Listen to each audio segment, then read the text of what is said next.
मित्र नमस्कार, राधे राधे राधे राधे। गायत्री पंचांग परिवार तरफथी अत्यारे मौसम छे ए परीक्षानी अने 10मुं धोरण अने 12मुं धोरण ए जीवनना पायाना वर्षो छे। तो अत्यारे जे दीकरा दीकरीओ गुजरात बोर्ड के दिल्ली बोर्ड एटले के केंद्र सरकार, तो आ जे परीक्षाओ આપણે પણ પરીક્ષાઓ આપી છે, પણ અત્યારનું જે શિક્ષણ છે ને એ બહુ જ બાળકોને ટેન્શન આપી દે છે. પણ જરાય ટેન્શન લેવાની જરૂર નથી, કારણ કે આપણે જે પરીક્ષા આપીએ છીએ ને એ આપણે આખા વર્ષમાં જે મહેનત કરી છે એનું ફળ છે. એટલે જરાય ગભરાયા વગર, ચિંતા કર્યા વગર પોતાના માતા પિતાને યાદ કરીને, પોતાના ગુરુને યાદ કરીને, પોતાના ઈષ્ટદેવને યાદ કરીને આપણે એ પેપર લખીએ. 100% આપણને સફળતા મળશે. અને વિદ્યાની દેવી માં સરસ્વતી છે, તો સરસ્વતી હે શારદેને પ્રાર્થના કરવાની કે સરસ્વતી મયા દત્વા વીણા પુસ્તક ધારણી હંસ વાહિની સમાયુક્તા વિદ્યાદાન કરો મમા. હે શારદે, હે માં સરસ્વતી, અમને વિદ્યાદાન કરો મમા, એટલે કે અમને વિદ્યાનું દાન કરો. અમે જે મહેનત કરી છે એનું અમને યથાર્થ ફળ મળે.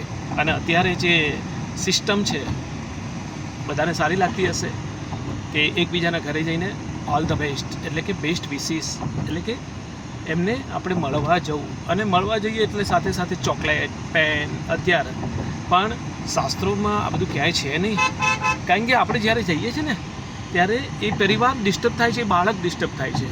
તો મારી વિનંતી આપ સર્વને કે કદાચ જ આપવું જ હોય ને તો 50 ગ્રામ બદામ, 25 ગ્રામ બદામ, 100 ગ્રામ બદામ, 500 ગ્રામ બદામ, 1 કિલો બદામ, શક્તિ પ્રમાણે ભક્તિ કરો. તો એ બાળક એ બદામ ખાશે તો એની બુદ્ધિ પણ સાગર. પેન એને ગમશે કે ના ગમે, કેવી હશે ખબર નથી. ચોકલેટમાં આપણે બધા જાણીએ છીએ કે શું આવે છે, તો શા માટે પાપના ભાગીદાર બનવા? આવો નવી પહેલ કરીએ કે બાળકોને સુંદર મજાના ઘરે બેઠા બેઠા આશીષ આપીએ.